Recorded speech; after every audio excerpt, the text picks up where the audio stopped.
Olá, olá, boa tarde, boa noite, que hora que você está vendo esse vídeo?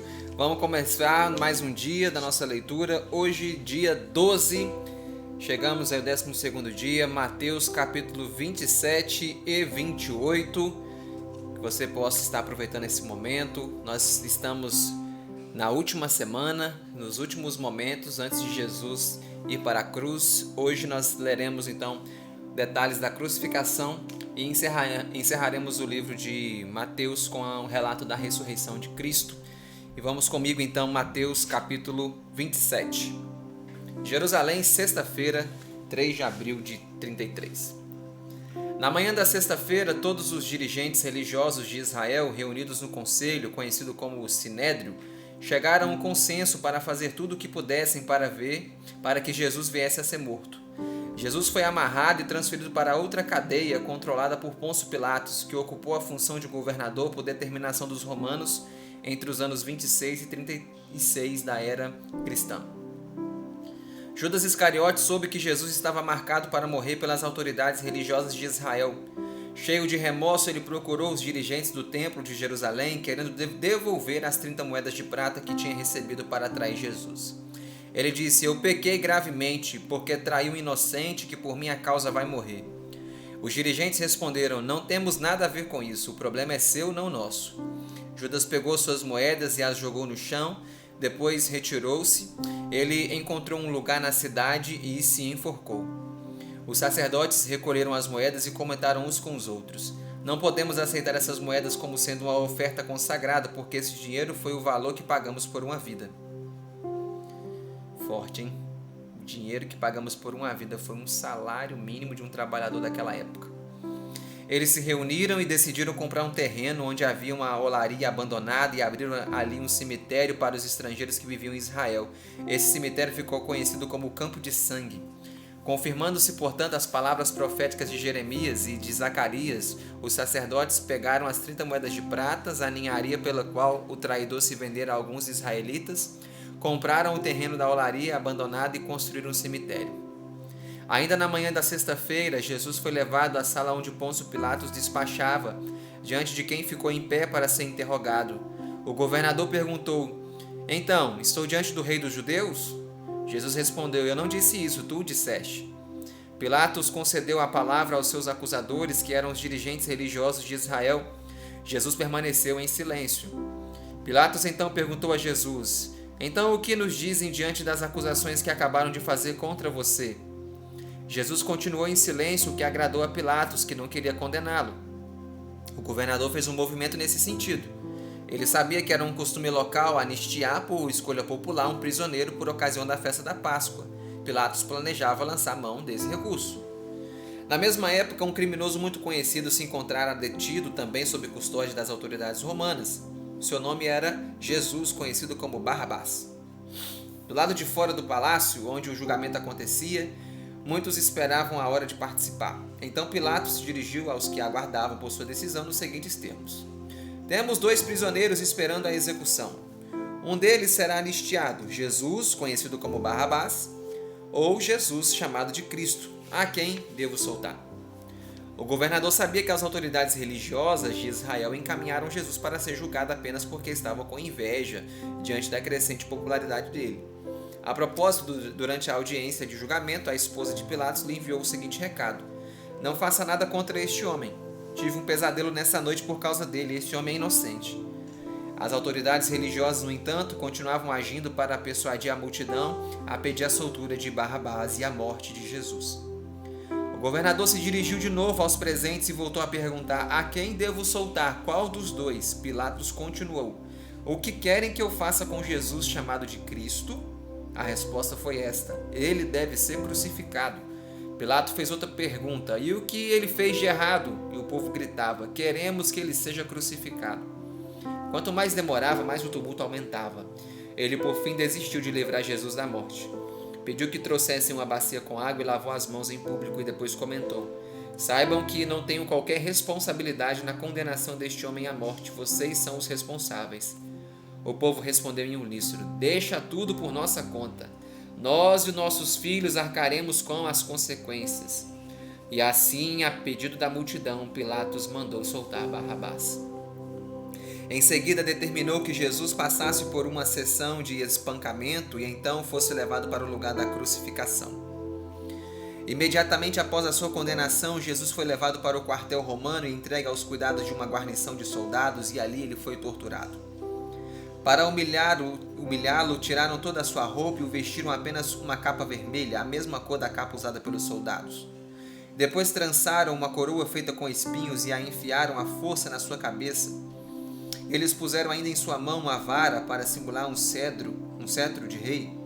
E depois alguns dos soldados se curvaram diante de Jesus e debocharam dele: "Viva o rei dos judeus!"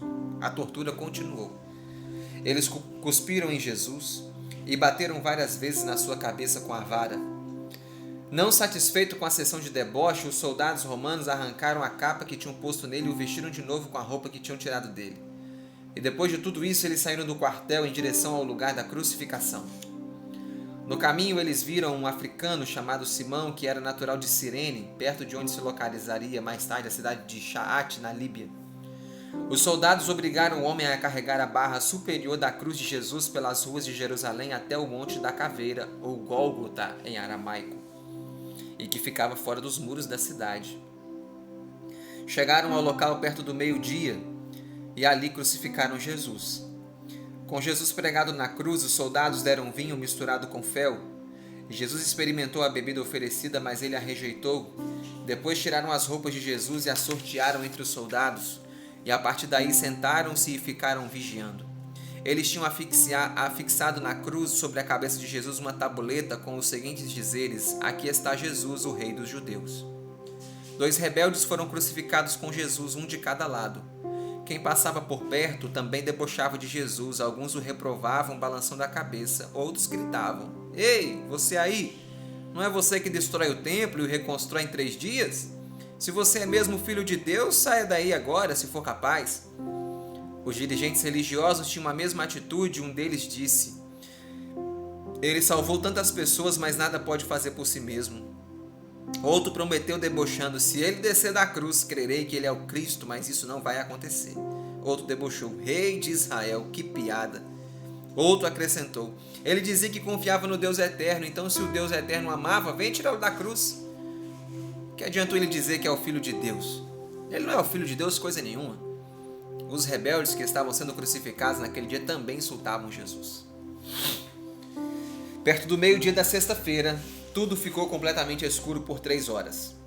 Por volta das 3 da tarde, Jesus orou bem alto sobre a máxima emoção: "Eli, Eli, lema sabachthani." Essa frase dita em aramaico está no Salmo 22, verso 1, que significa: Deus meu, por que me desamparaste?" Alguns comentaram, confundindo a palavra Eli, Deus em aramaico, com Elias, o nome do profeta antigo. Escutem, ele está pedindo ajuda ao profeta Elias. Depois alguém saiu à procura de uma esponja, voltou com ela nas mãos, molhou-a com vinagre, fixou numa vara e fez menção de levantá-la até os lábios de Jesus. No entanto, alguns pediram para esperar. Vamos ver se o profeta Elias vem ajudá-lo. Jesus, falando em alta voz, deu o seu último suspiro e morreu. Nesse exato momento, a cortina do santuário do templo de Jerusalém rasgou-se ao meio, de cima para baixo. Houve também um terremoto. Rochas se quebraram, túmulos se abriram e mortos voltaram a viver. Depois da ressurreição de Jesus, os ressuscitados entraram em Jerusalém e foram vistos por muitas testemunhas. Diante dos fatos extraordinários ocorridos durante a morte de Jesus, o capitão romano e seus comandados, destacados para guardar o local, ficaram vivamente impressionados e afirmaram: realmente, este Jesus era o Filho de Deus. Algumas mulheres estavam próximas dali, guardando uma cautelosa distância. Elas eram da Galiléia e vieram com Jesus desde lá para cuidar dele. 3 delas eram bem conhecidas: Maria Madalena, Maria, que era a mãe de José e Tiago, o pequeno, e Salomé, a esposa de Zebedeu. Perto das 6 da tarde da sexta-feira, apareceu José, um seguidor de Jesus. Ele era rico e vivia em Jerusalém, mas era natural da cidade de Arimateia, localizada a 35 quilômetros de Jerusalém. Antes, ele tinha pedido a autorização a Pôncio Pilatos para enterrar o corpo de Jesus. Devidamente autorizado pelo governador romano, José de Arimateia pegou o corpo de Jesus na cruz enrolou-o num lenço caro e o sepultou no túmulo que era de sua propriedade. Esse sepulcro, que era novo, tinha sido aberto numa grande rocha algum tempo antes e estava lacrado com uma pedra arredondada. O sepultamento foi presenciado por Maria Madalena e por Maria, mãe de Tiago, o pequeno, e José. Jerusalém, sábado, 4 de abril de 33. No dia seguinte, sábado, os principais sacerdotes, em companhia dos fariseus, foram até Pilatos com um pedido. Excelentíssimo governador, estamos aqui para te lembrar que o impostor Jesus dizia enquanto estava vivo: depois de 3 dias eu ressuscitarei. Diante disso, nós te pedimos para reforçar a segurança em volta do túmulo por 3 dias. Do contrário, os seguidores dele poderão vir, roubar o corpo e dizer que Jesus ressuscitou. Se isso acontecer, será uma grande tragédia, maior do que quando ele se apresentou como sendo Cristo. O governador os tranquilizou: vou disponibilizar uma escolta que vocês mesmos comandarão. Acompanhem os soldados, deem a eles as orientações sobre como devem proceder. Os dirigentes religiosos armaram um esquema de segurança, selaram a pedra que fechava o sepulcro e foram embora, deixando ali uma escolta romana devidamente instruída. Mateus capítulo 28. Jerusalém, domingo, 5 de abril de 33. O sábado passou. No domingo, assim que amanheceu, Maria Madalena e Maria, mãe de José e de Tiago, pequeno, foram ao túmulo. Um pouco antes ocorreu um grande terremoto. Depois disso, um anjo do céu aproximou-se do túmulo e tirou a pedra que o fechava, sentando-se nela. O anjo parecia um relâmpago, tanta era a sua luz. A sua roupa era da cor da neve. Quando viram essas coisas, os guardas tremeram com muito medo do anjo. Eles se jogaram no chão e se fingiram de mortos. Quando as mulheres chegaram e viram como estavam as coisas, também ficaram com medo. Então o anjo disse: não fiquem com medo. Sei que vieram aqui por causa de Jesus, o crucificado. Só que ele não está aqui. Ele ressuscitou exatamente como disse que aconteceria. Querem ver? Venham e vejam onde o corpo estava. Elas entraram no túmulo. Então o anjo disse: agora voltem para a cidade e digam que Jesus ressuscitou. Digam também que ele está indo para a Galileia e lá aparecerá para vocês. Acreditem no que estou falando. Elas deixaram o local, num misto de assombro e alegria, foram correndo para contar notícia aos outros apóstolos de Jesus. No caminho, Jesus as encontrou e disse: que alegria ver vocês. Elas se aproximaram e se ajoelharam aos seus pés para o reverenciar. E Jesus disse: não fiquem com medo. Continuem seguindo para a cidade. Chegando lá, digam aos meus irmãos que voltem para a Galileia, onde vamos nos reencontrar.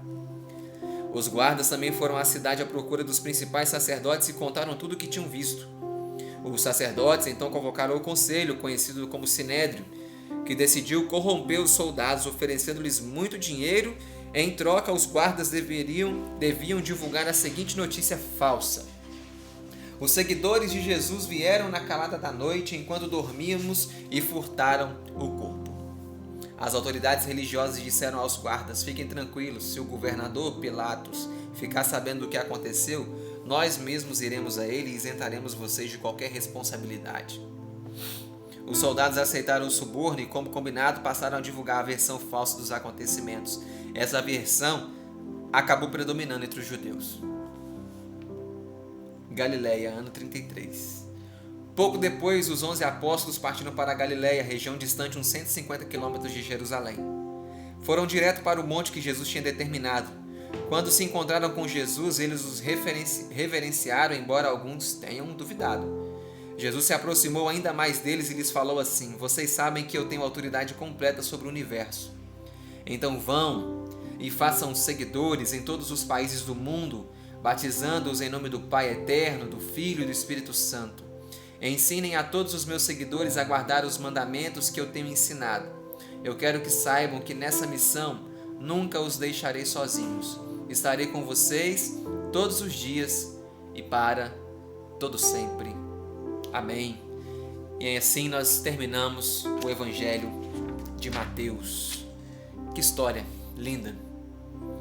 A história do cristianismo, do nosso Evangelho, não se fala só de um Cristo morto, mas fala de um Cristo que venceu a morte e que ressuscitou. Eu já falei isso para vocês. Quem foi que matou Jesus? Foi o Pilatos, os líderes religiosos, o sumo sacerdote, o povo que estava lá com ele? nós entendemos que foi Deus que mandou Jesus para a cruz por causa dos nossos pecados. Mas, como nós sabemos, ele não ficou na cruz. Ele nem desceu da cruz. Ele foi para um túmulo e no túmulo ele ressuscitou. E nós encerramos Mateus quando ele ressuscita, encontra os discípulos e dão para eles uma grande comissão. Ide, vão. O evangelho continua, a missão continua. Eu e você, nós temos essa responsabilidade de ir fazer discípulos, batizando-os em nome do Pai, do Filho e do Espírito Santo e ensinando-os a guardar a tudo que Jesus nos ordenou, nos ensinou pela sua palavra. E nós terminamos esse texto com a promessa grandiosa de Jesus, que ele disse que estaria conosco todos os dias e para todo sempre. Amanhã nós iremos para o dia 13, onde nós começaremos o Evangelho de Marcos, capítulo 1 até o capítulo 3. E eu quero contar com a sua participação. Até lá, Deus te abençoe, ótimo dia, ótima semana, fiquem com Deus.